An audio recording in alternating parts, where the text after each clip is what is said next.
your videographer from Two Hats Publishing. I welcome you to the College of Complexes, recorded live in downtown Lakewood area, nestled gently against White Rock Lake. Downtown Lakewood is home to the restaurants with family values and family history to match. Visit the Mecca Restaurant at the corner of Skillman Avenue and Live Oak and tell them you want your reservation to the next College of Complex class.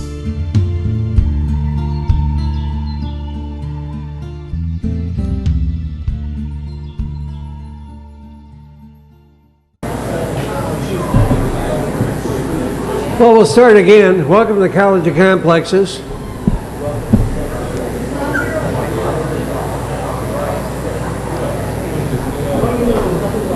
As I said before, this is our 198th meeting since we started in 2009. I asked if there were any announcements. We had one, and we interrupted everything. Any more announcements? No more announcements. He says maybe they didn't hear him. I think they heard you. Anyway, next week, just for what it's worth, we have Texas Affordable Care Act, open enrollment. Rachel Perry, she's the Dallas organizing lead, Email America, will show the reform. She's going to be our speaker next week on this issue. You already have these handouts, so it's all there. You've probably read it already. I don't want to put you to sleep. So anyway, she's going to talk about Texas and the Affordable Health Care Act, open enrollment. On October 5th, we have a woman going to talk about Beyond Love and Legislation, a real-life perspective on unintended pregnancy. That's by Michelle Valentino. And on October 12th, we're going to have Was the JFK Assassination a Mafia Hit? And that's Jim Gatewood. He'll be speaking here on October 12th. You also have that's on your itinerary there, just so you know. But tonight, we have it's going to be on Nuts and Flakes, the creation of the American breakfast food industry. Paul Benson, the president of he's the professor of humanitarian Mountain View College, will discuss the creation and history of the American breakfast food industry. In this process, he will defend the proposition that this industry was created by prophets, propagandists, and preachers. So, without further ado, please give a very, very warm welcome to Paul Benson.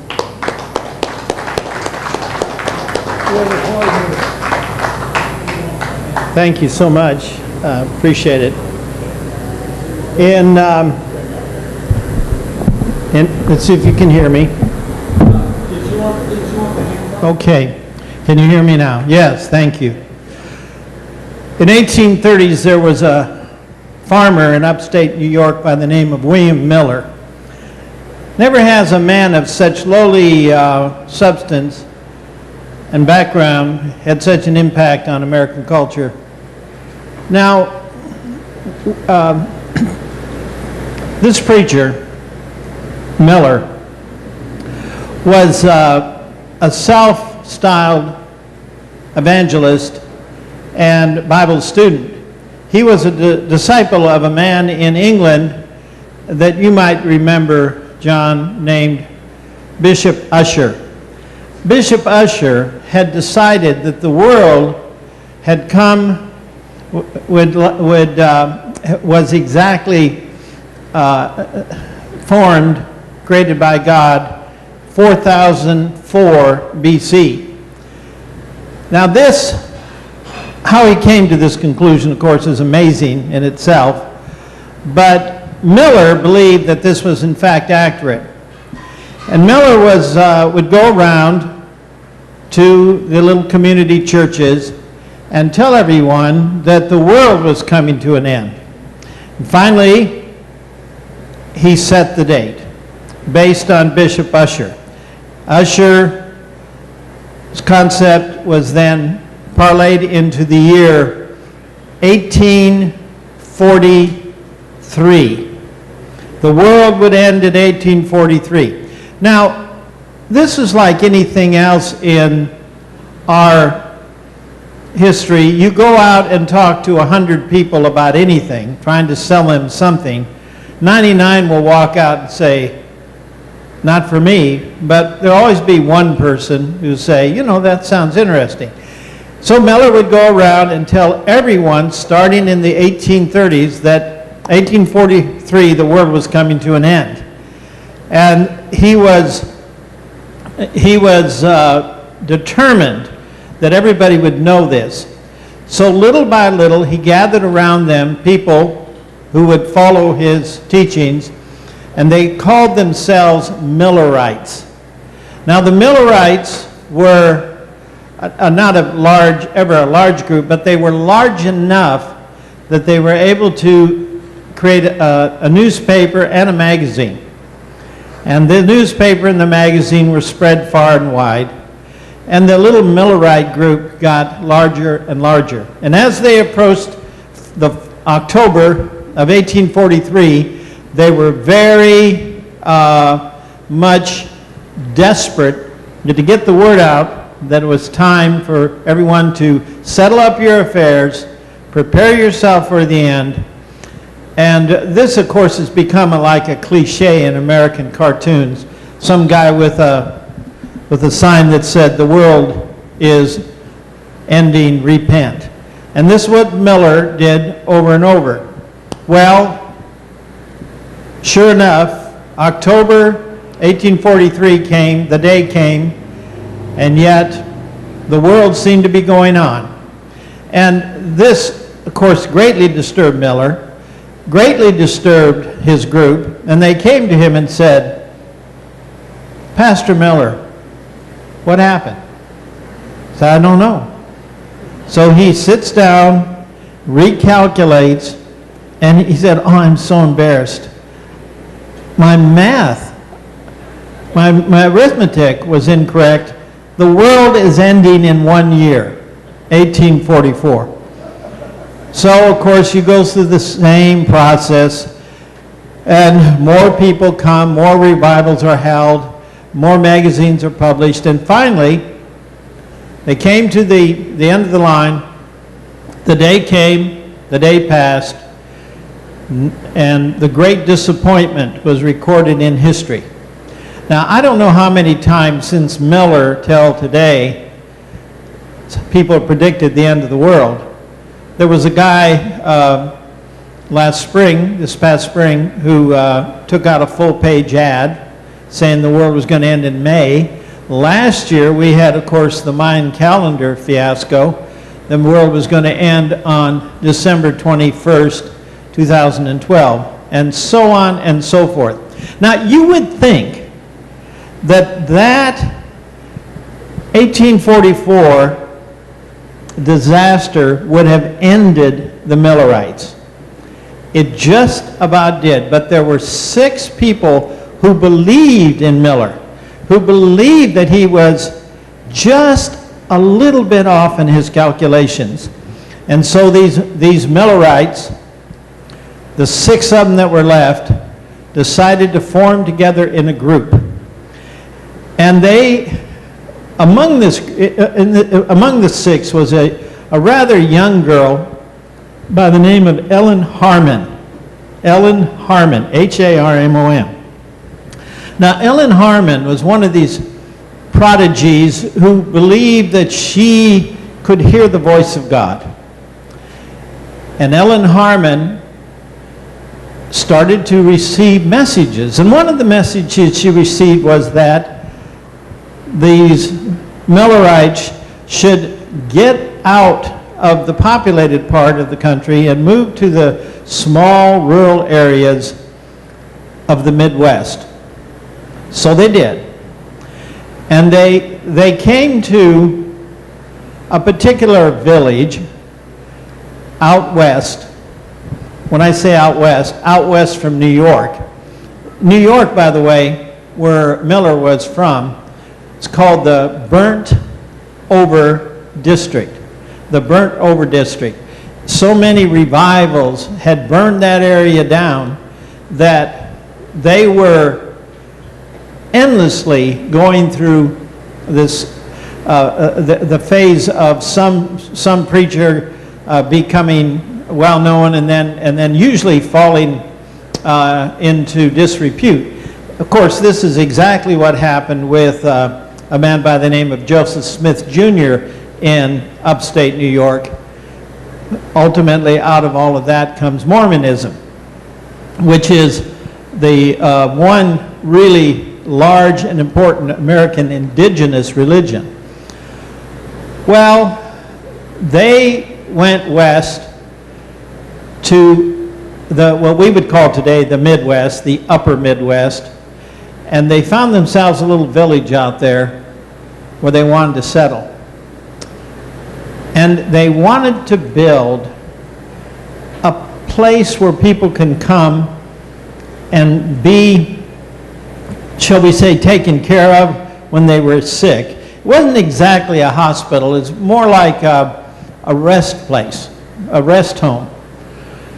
And so if you know the name of the village where they built this little home, you can start to understand the impact that these Millerites had.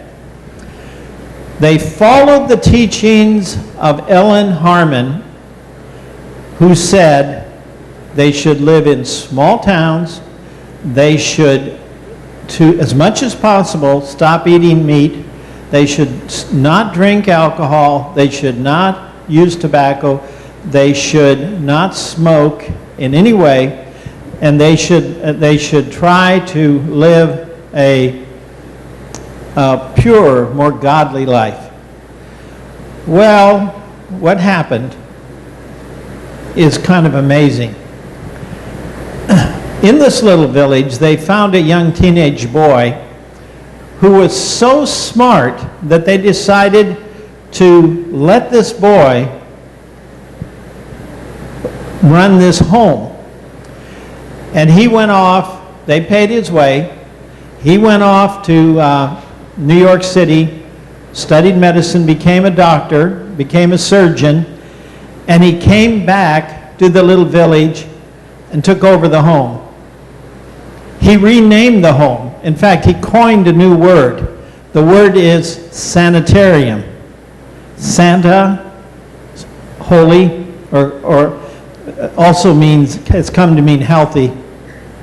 This is the, if you take the Latin, the temple of health. And he's going to build the temple of health, the sanitarium. So the name of the sanitarium tells you the name of the village. Does anybody here want to take a shot at the name of the village where this young boy set up practice for this Millerite group? Yes, sir?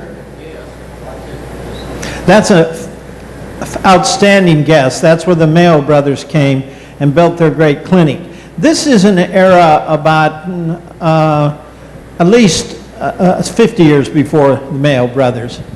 Anybody want it? But Upper Midwest, a clinic, yes, all of that is true. What was his guess? His guess was Rochester, Minnesota, which is where the great Mayo Clinic is.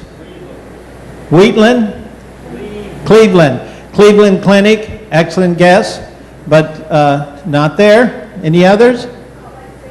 No, we're in the upper Midwest. We're not out west. The answer is Battle Creek, Michigan. All right. Now, so who was the name of the young boy that went off and became a surgeon, paid for by these Millerites? That is correct. John Kellogg. Dr. John Kellogg. In the meantime, the group to which Kellogg belonged and this small group renamed themselves from Millerite to Adventists. And then later they added the name Seventh Day. Seventh Day Adventists. Now, the Seventh Day Adventists, then sort of the crown jewel in their little sect was the sanitarium called the Battle Creek Sanitarium, run by Dr. John Kellogg. Now, Kellogg was one of these people who had full of ideas. Now, let me tell you some of the things that Dr. John Kellogg invented. See if these sound familiar to you. He invented, at the sanitarium for the patients, he invented cornflakes, wheat flakes. He's the first guy to use extensively peanut butter. He invented soy milk. He invented a substitute for coffee. He invented and named granola. The word granola is from Dr. John Kellogg. He invented the electric blanket. He invented the tanning, a tanning booth, tanning bed. That's it. Thank you. And just on and on and on. The man was just full of ideas, and he was particularly into enemas. He believed that you'd had to have at least 3 enemas a day in order to have proper health. Now, here's a man who was convinced the greatest problems in the world were in this order: the eating of meat and having sex. He was totally, completely, and utterly against sex. He and his wife never had sex, and he said the greatest problem in the world was not alcoholism, was not smoking. Those were problems, but not the greatest problem. The greatest problem was masturbation. And he believed that that was the source of the problems in the world, and wrote extensively on how many problems this caused. So now, here's the setup. Kellogg and the Seventh-day Adventists eventually split the sheets, but for a long time, he was their golden boy. In his career, he operated 22,000 times and never charged anybody for the surgery. Where did his money come from? All his publications. He was very well known as a speaker and very well known for his publications, sold lots and lots of books. Now, about this time that he is really in the late 1890s, middle 1890s, there was a man in Fort Worth who was doing very well there. Now, the man in Fort Worth, let me set it up, then you can do your guesses. The man in Fort Worth fancied himself as a cowboy. He had grown up in, of all places, Springfield, Illinois. His father's name was Roland, R-O-L-A-N-D, Roland. And Roland was very good friends with another man who lived in Springfield, Illinois, named Abraham Lincoln. Now, Lincoln and Roland were sitting in Lincoln's parlor one day when a telegram arrived. And Lincoln opens up the telegram, puts on his glasses, and reads it and says, "You have been elected President of the United States." The only person with Lincoln when he received the telegram was this Roland. And so everybody asked Roland, what did Lincoln say when he knew he was President of the United States? And he says, typical Lincoln, he said, "That'll make Mrs. Biddy down the street very happy." He and Mrs. Biddy had been fighting for years, and now Lincoln would be gone, and she would be free of him. Self-deprecating humor. This was the forte of Abraham Lincoln. Well, anyway, the son of Roland fancied himself as a cowboy, and as soon as he got out of school, he moved out to West Texas, and he spent a lot of time on one of the big ranches in West Texas being a cowboy. But there wasn't much money in it, And so he moved to Fort Worth. And in Fort Worth, he started out selling equipment for farming. Plows, tractors, things like that. In fact, he worked for John Deere. And he became pretty wealthy. He became so wealthy that he bought his own ranch in Arlington. Part of his ranch is today the University of Texas at Arlington. This guy was very successful in real estate and in his farm implement business, but he was psychologically, you might say, a little bit unsound. By the way, this is the theme that runs through this whole talk. These people, a little bit out of kilter. And he was out of kilter. He was what we would call today manic depressive. So somebody said to this young man, well, he was a relatively young man then, he said, "There's a man in Michigan that can help you." "Oh, really? What's his name?" "His name is John Kellogg." "Well, I need help. So I think I'll go up to Battle Creek." So he gets on the train in Fort Worth.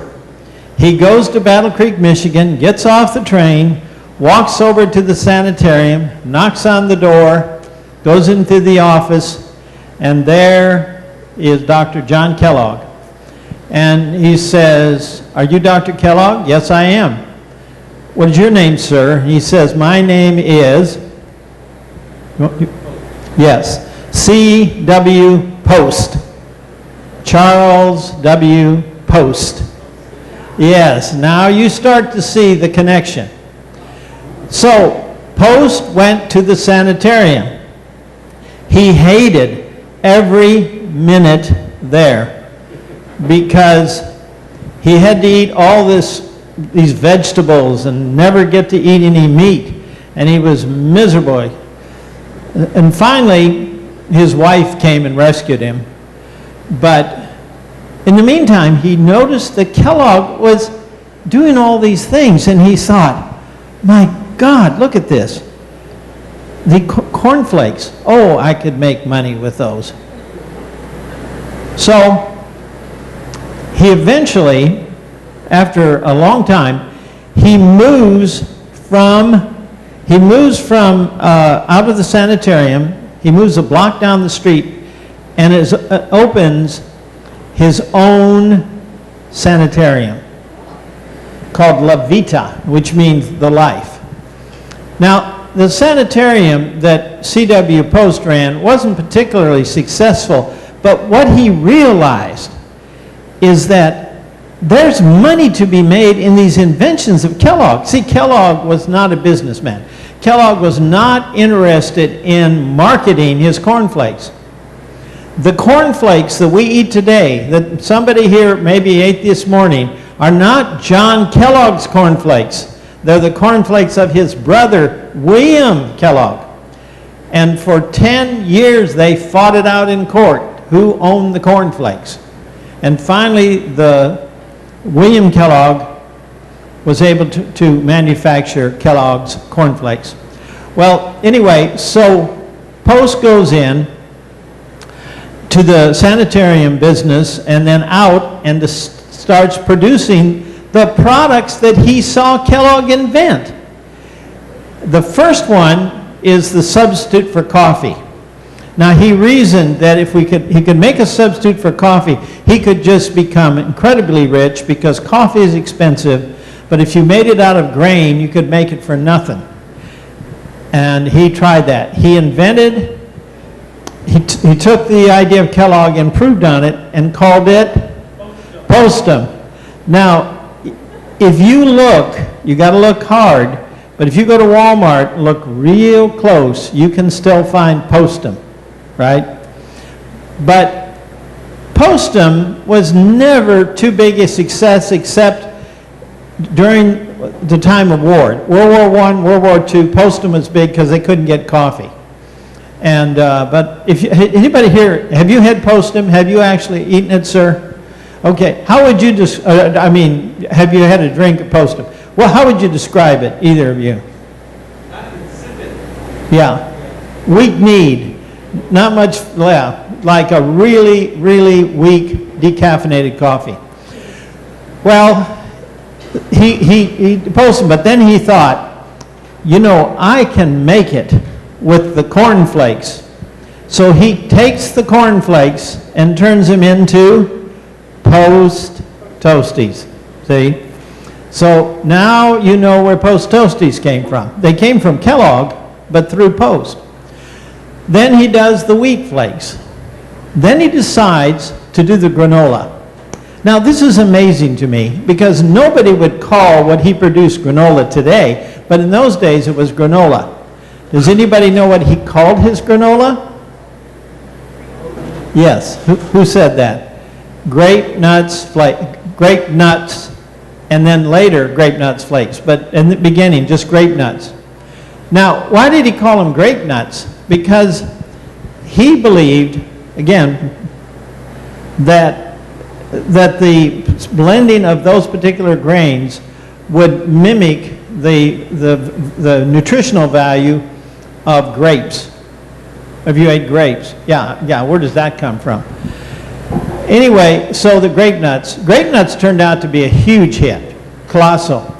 So he decides to rename his business General Foods. He moves back to White Plains, New York, and he starts buying other companies to go along with his products, which are basically Kellogg's products. So the first thing he does is he puts together a family of coffee. Now, the family of coffees that he did are really interesting. First of all, he had a decaffeinated coffee, which I think you can still buy. It's called Sanka, which literally means in French, without caffeine. Now, I don't know if you think Sanka has much taste, but I would say Sanka isn't a whole lot better than Postum. And so but again, there's always a market for certain things. Then he had a coffee. He wanted to have a very high-end coffee, and he knew about this formula that was only sold at Christmas time. It was so expensive that you could only afford to drink this coffee once a year. And he called it, this Christmas coffee, called it Yuletide Banquet. Yuletide Banquet, only to be served at a Christmas banquet. By the way, Coors is called a banquet beer, only to be served at banquet. This is coffee only to be served at banquet.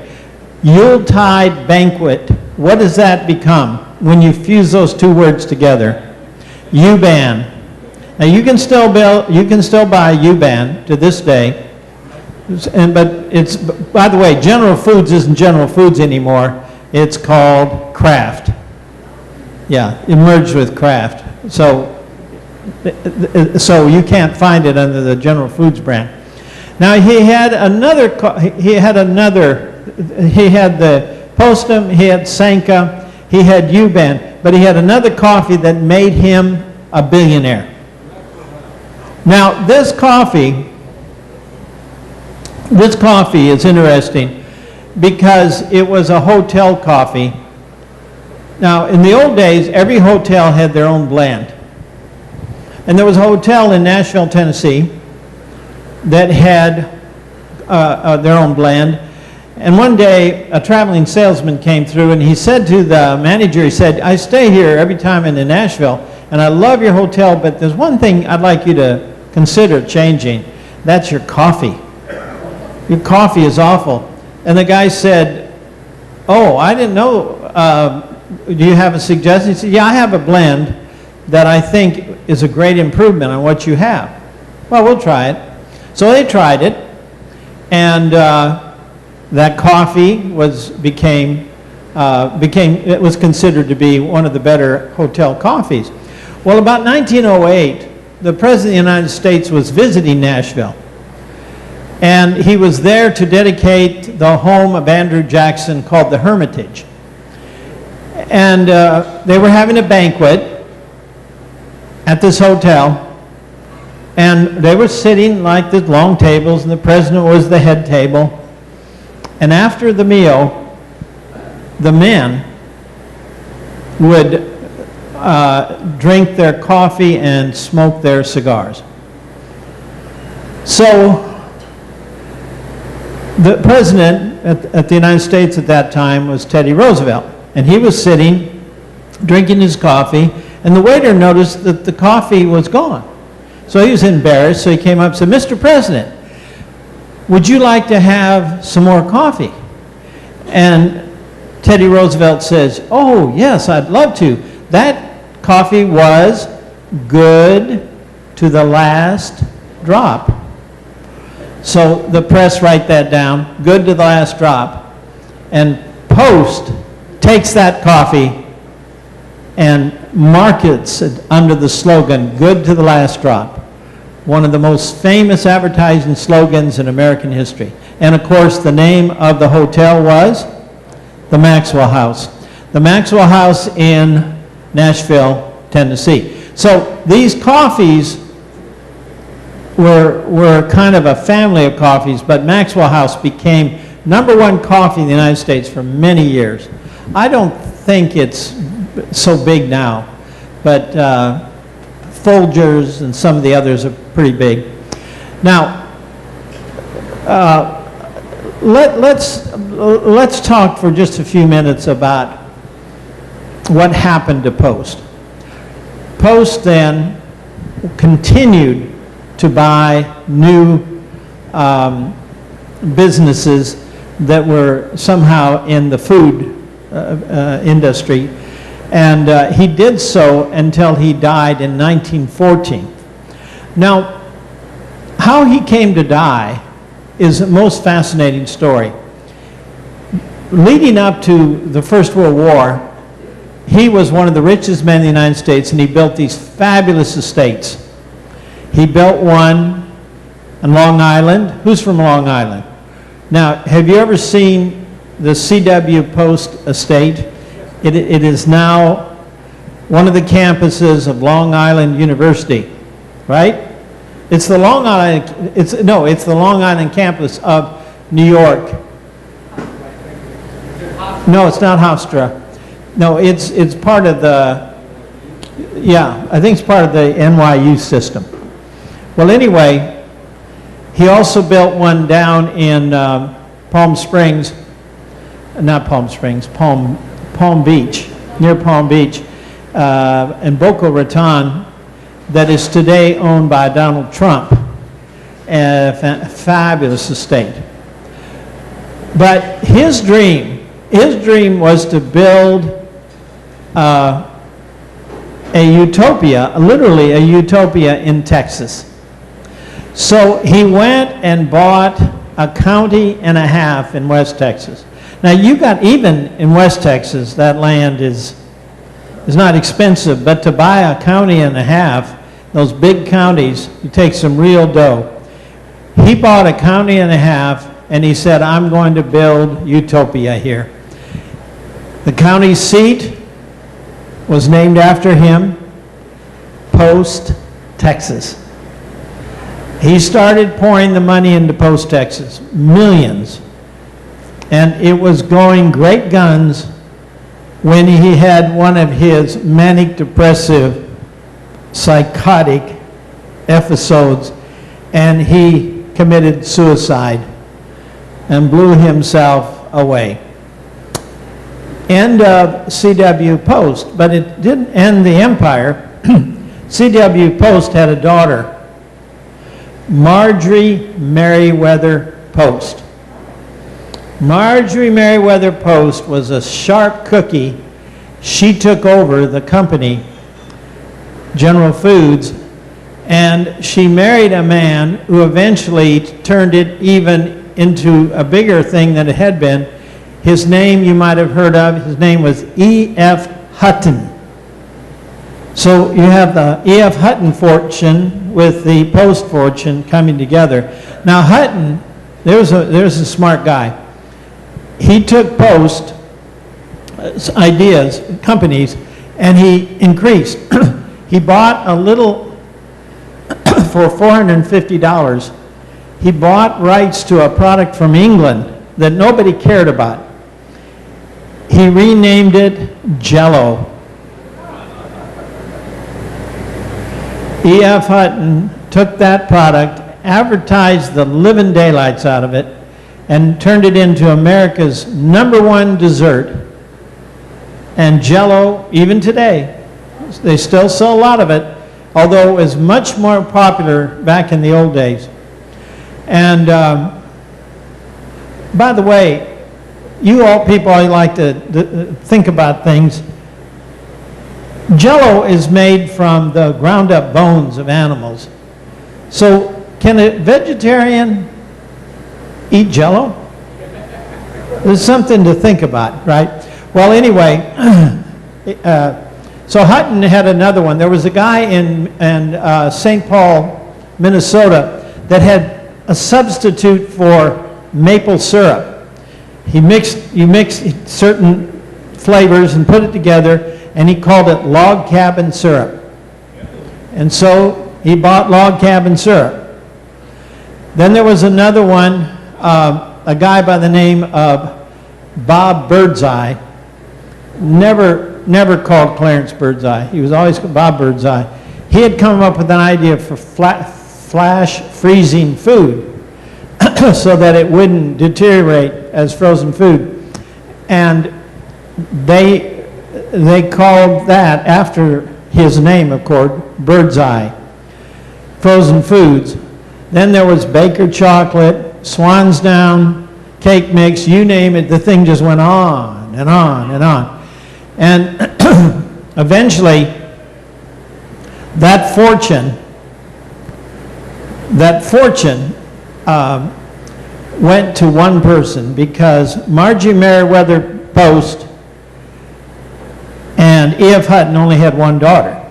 So this is one daughter followed by one daughter. Her name was Dina Hutton. And she married a man that you might have heard of by the name of Merrill. Does the name Merrill Lynch mean anything to anybody? So he married a man named Merrill. So she married into the Merrill Lynch fortune, and she received herself the entire Post fortune.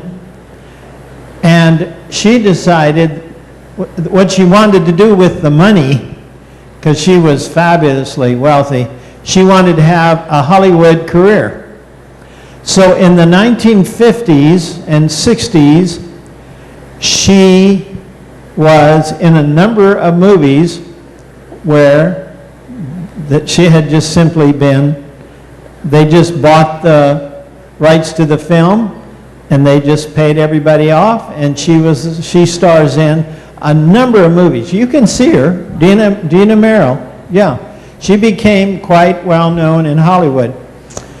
Well, Dina Merrill didn't like Merrill, so she married into the Colgate fortune, and that was going okay. But then Cliff Robertson, the actor, the guy that played JFK in PT 109, he was just too attractive, so she married him. And then she had another marriage after that. Now, the only reason I mention this, think of these fortunes piled one on top of the other, right? I think Dina Merrill's still alive today, if I'm not mistaken. All right, now, what's all this about? This is showing you that the breakfast food came about primarily because Post met Kellogg. That's really the heart of it. And At one time, Battle Creek had over 20 breakfast food companies. Everybody tried to get on the bandwagon, and produce their own breakfast food. But Kellogg, really, the name is so big today, but really, Kellogg did not capitalize, primarily because he was already rich, you see. And so he didn't have the incentive, you might say, that Post did. Post, on the other hand, was up and coming, and he put together a tremendous company and became one of the richest men in the United States. But he did so primarily through advertising, because breakfast food, which we take for granted now, and now just about every breakfast food is just loaded with sugar, right? But the original grape nuts was a pretty good product. The corn flakes, no sugar, and so on. And Kellogg, I think, would at least appreciated the fact that he got a lot of people off of bacon and eggs.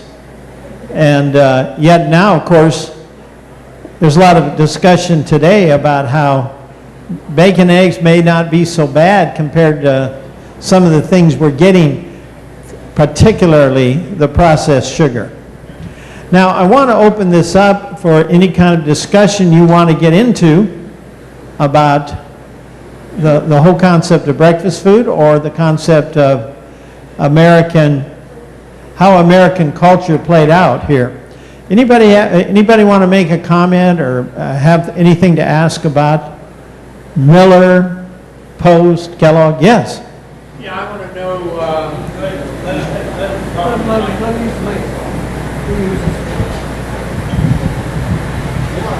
Now, I want to know if C.W. Post. See, I knew a C.W. Post that was part of the Post family in Long Island, and was he the brother of the? No, I think that's Charlie Post. Yeah. And that would be C.W. Post's brother's son, I think. Okay. Yeah. Probably was. He only had the one daughter. Okay. Yeah.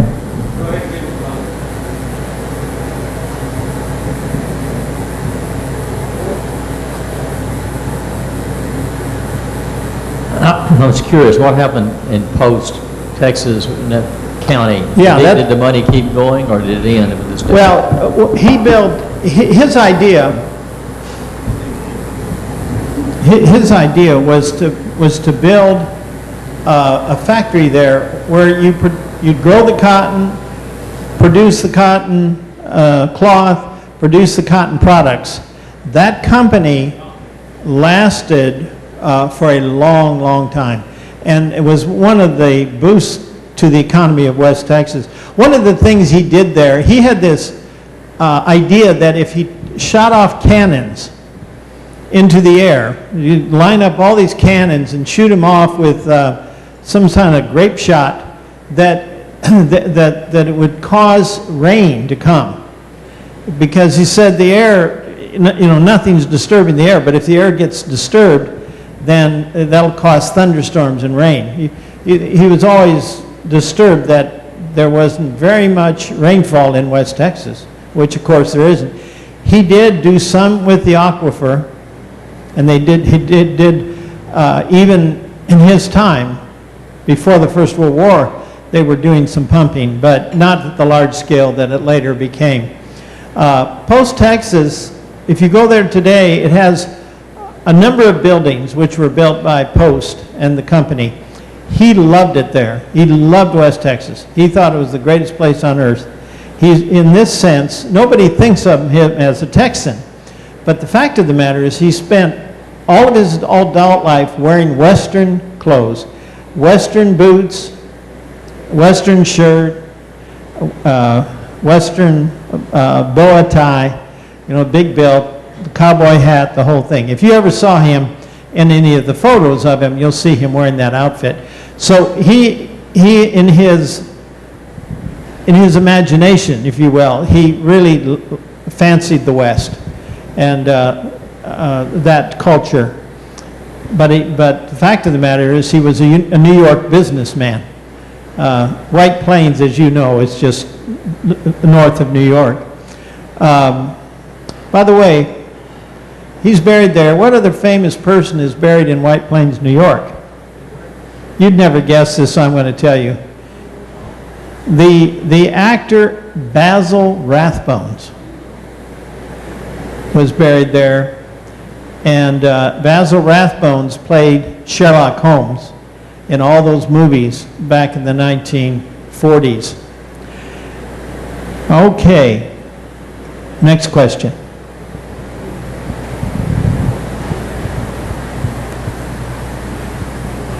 Any questions?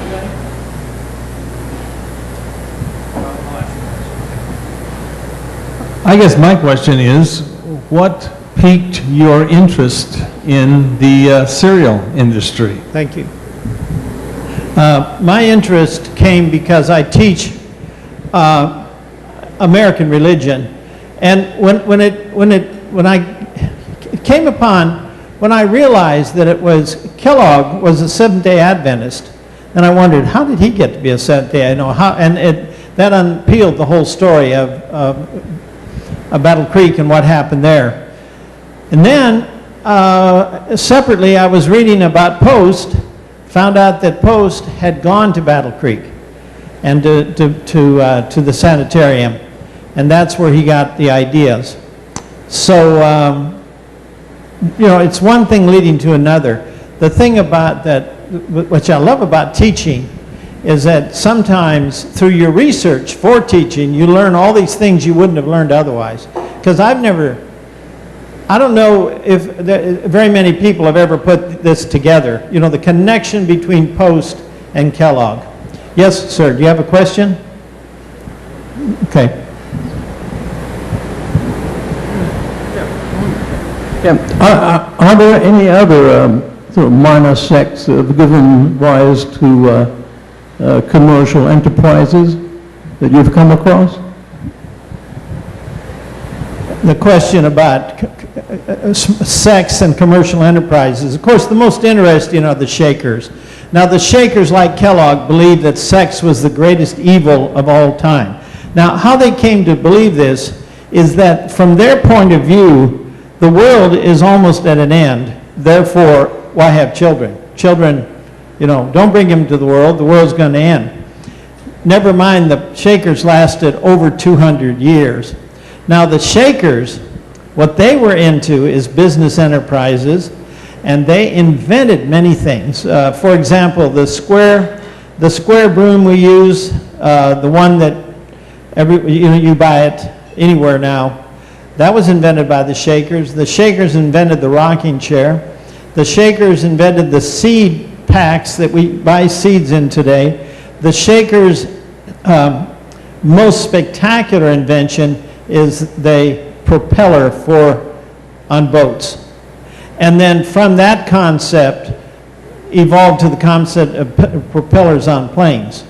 And so in a sense, although they didn't invent planes, they had a lot to do with the concept, because it was a Shaker inventor who invented a propeller to put on a steamship to make it go. Because remember, steamships used to have those big paddle wheels like this and so forth. And a Shaker guy came up with the idea of a propeller, which revolutionized shipping, of course. So they were commercially hugely successful. Even though they didn't patent any of this stuff, they sold it.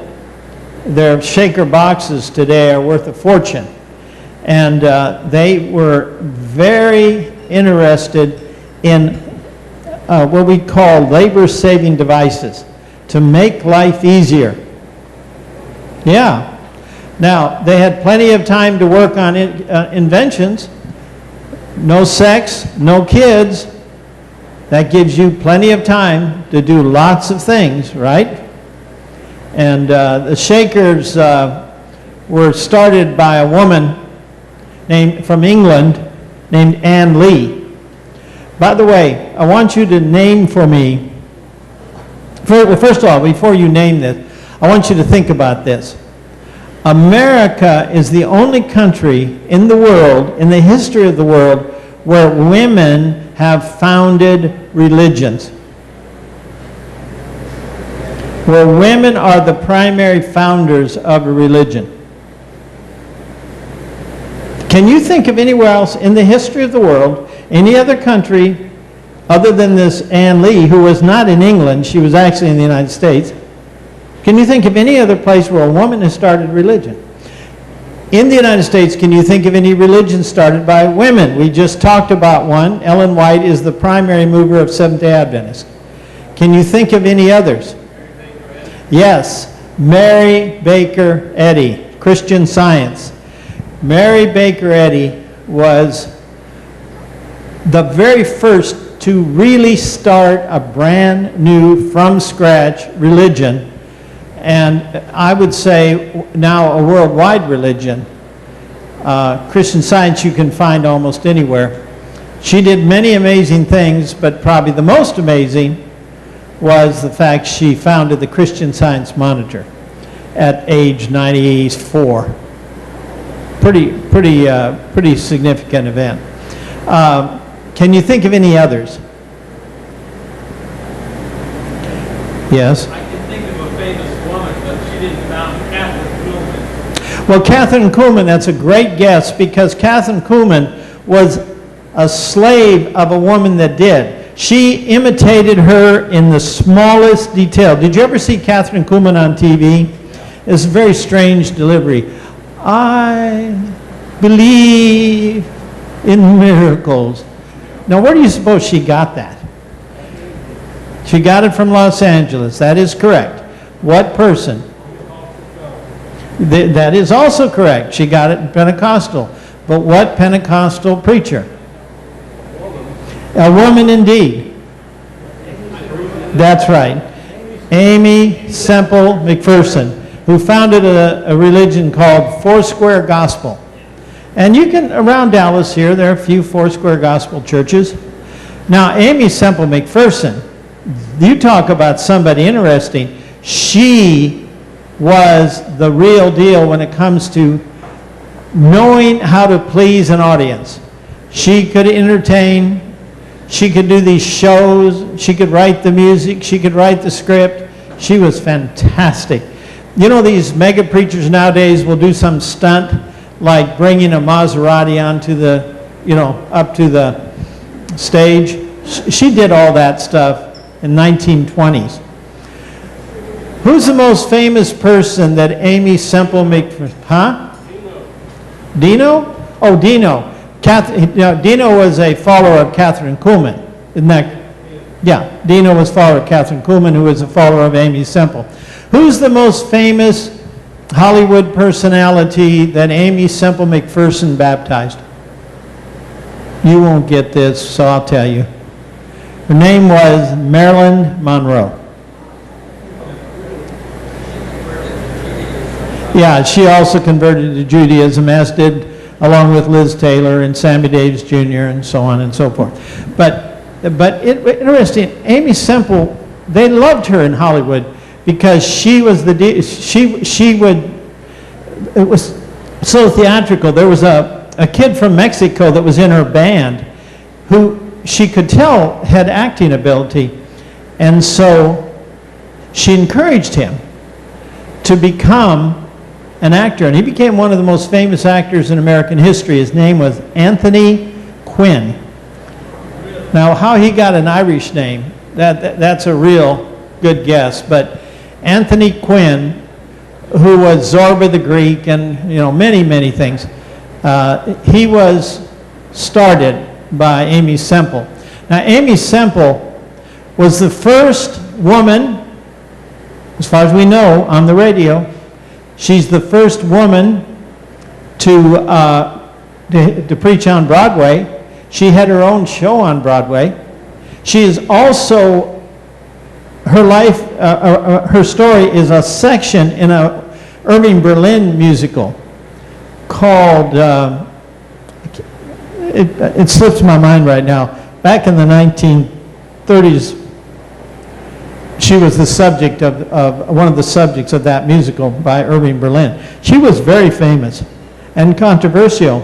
1924, she was swimming on the beach in Malibu and disappeared.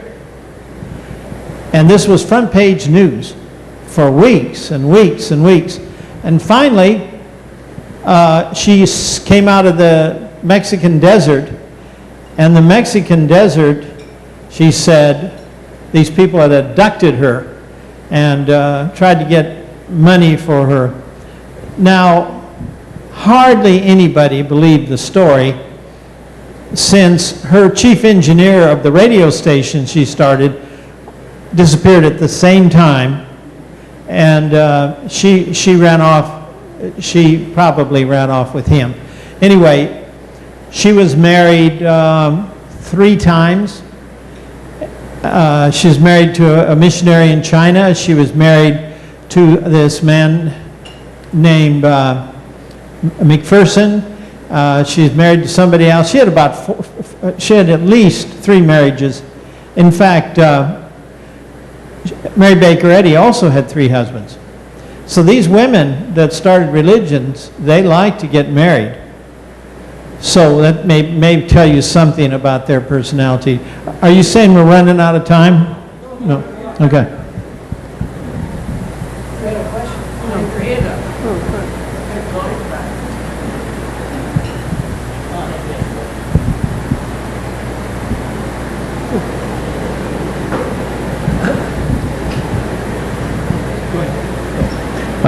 You mentioned that many of these religious sects didn't believe in sex. How did they procreate then? That's why the Shakers disappeared indeed, but they lasted a long time because they would adopt children. Yeah, but these groups, Kellogg, the Shakers, there are several other groups that were very anti-sex, but always because for the religious groups, always for the same reason. They thought the world was almost at the edge, and that theme runs all through. You see in Mormonism, Latter-day Saints, that we're in the latter days. We're just near the end. We're not quite there yet, but we're almost there. You know, that kind of thing. So sex is always been considered for many groups a sinful thing, and so you just eliminate the sin, so to speak. It's obviously a kind of very high-minded, platonic, monastic thing, sickness, but because think about all these Roman Catholic orders, no sex. All the men, all the women. Yeah, but little boys, yeah, of course. It's not, in my opinion, to be totally understood, except in the context of somehow if you don't have sex, you are purer, you are cleaner, you are less contaminated.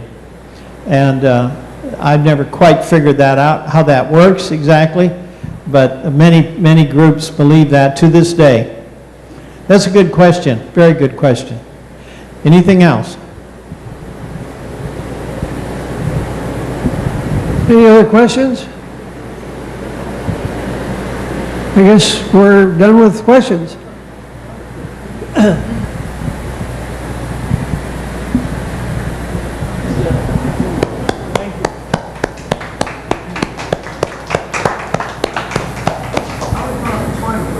What? Final question. You mentioned all these startup religions. What's your comment about today's world? Are there still many startup religions that are just springing up all over the place? Yes, absolutely. You know, in Japan, after World War II, so many religions sprung up.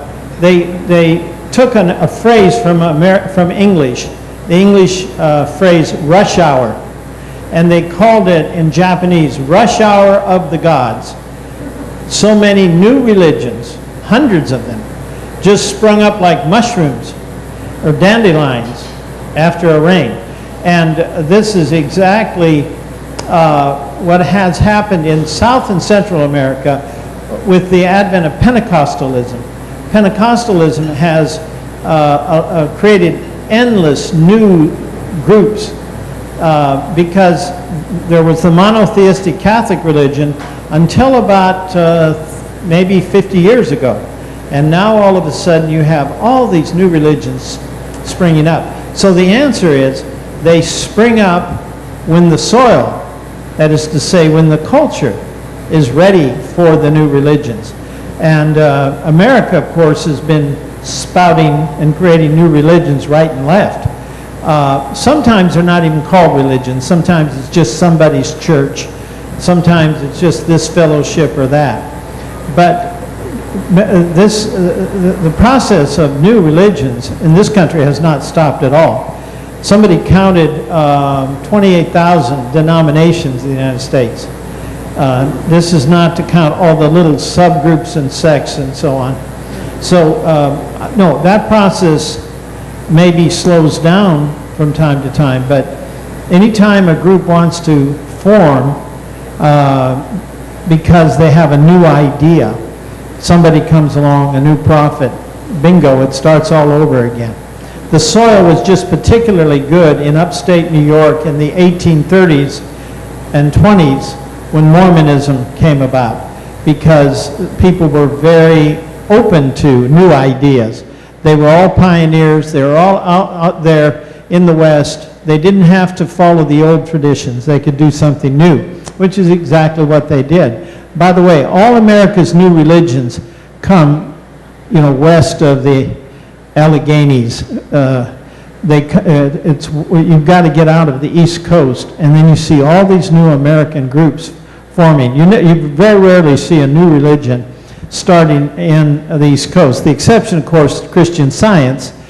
But Christian Science is, in many ways, quite radically different as a religion than most. And so, but most other religions in America have started in the West somewhere. The Church of Christ, for example, the Christian Church.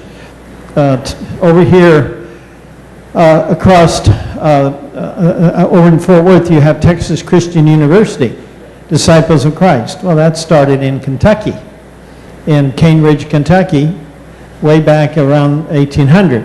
So it's usually in the West, and it's usually in the pioneer places where most of these religions start. Any other questions, Jim? No? I guess we're done with questions. Yeah. No, we can't hear anything. I'll use this one. All right, it's your turn to talk, so anybody wants to get up here, and you got 5 minutes to respond to what the speaker said. So, well, whatever you want to respond to. So who wants to be first? Yeah, have I go first? If nobody is interested? Sure. Come on. Well,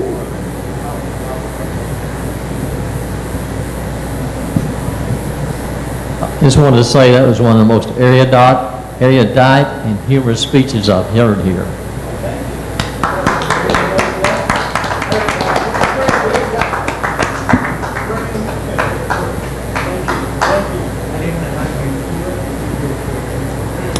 Well, first of all, I'd like to apologize to the speaker for anticipating some of his comments. He invited us a little bit, but I stepped over it an inch. I was really looking forward to the presentation tonight because I recalled when I was at the University of Texas at Arlington working on my accounting degree and took business law. They walked us through the creation of the Kellogg Post cereal empires and used that as an example of starting up businesses and how easily, if you don't go through all the legal steps, your business can be so readily copied and slightly altered a bit, and somebody else may run off and leave you in the ditch and far behind. So the Kellogg Post thing was something they walked us through. I had forgotten a lot of the foundational things, so it was refreshing to hear our speaker go back through that again tonight. But it was a good example of how business can grow off of something you would never expect. In this case, a pastor, hospital, and a salesman, starting up the two biggest cereal empires in the country, and a lot of things to spring off of it. So I found it very enjoyable. I really appreciate him coming and talking. A lot of people thought this was just going to be kind of a boring classroom discussion, I think, and dry cereal, yeah, good point. Dry cereal subject might be a dry speaker presentation also, but it was not. Charles was, I think, very accurate in complimenting our speaker on how well he took that subject and walked us through the stories and put personal interest in it and made it a live thing with people. That's, yes, the people were very interesting. It's nice to know something about them. It means those of you who never had studied or learned anything about Post-Kellogg, when you walk down that aisle in the grocery store and you look over there and you see the names on the boxes, it'll never be the same, as my neighbor says. It adds flavor to the cereal and makes it mean something more. So thanks so much for coming tonight. Very good.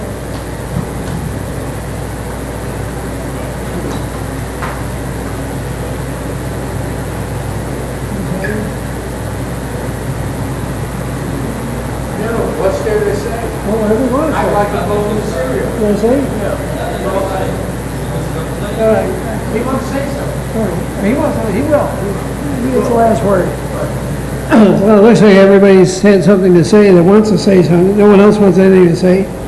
I'm the last man standing, so I want to thank our speaker for being here tonight. I think he did a terrific job. I'm very impressed, so, as Jim was, so, and our speaker gets the last word. He gets to comment on the comments and close this meeting, so you get the last word, Mr. Speaker.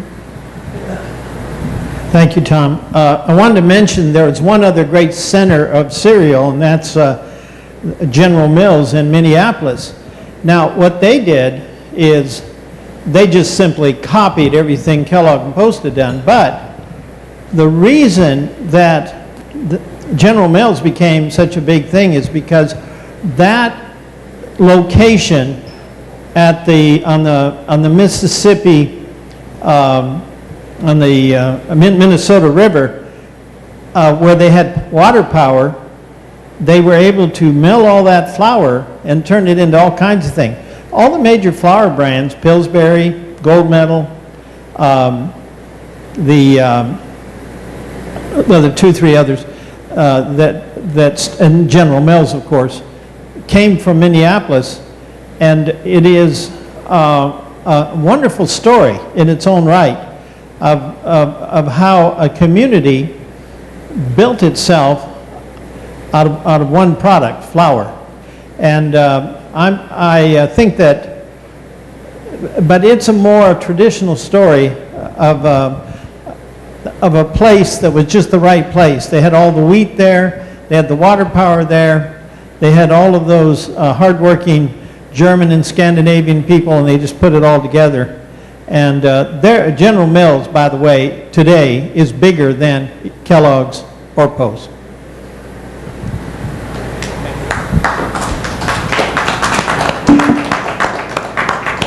Well, that concludes the formal part of our meeting. So they'll kick us out here at 10 o'clock. So our speaker is still here. You can talk to him. And thanks again. And thank you, Mr. Speaker, for, oh, you're welcome.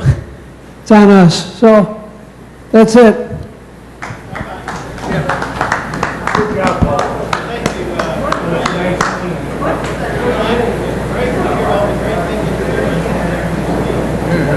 This is William, your videographer from Two Hats Publishing. I hope you enjoyed this video. If you like it, please leave comments below, or like us, or follow us, and get notices to all our videos. Remember, when visiting the Mecca restaurant at the corner of Skillman Avenue and Live Oak, Tell them you want your reservations to the next College of Complexes.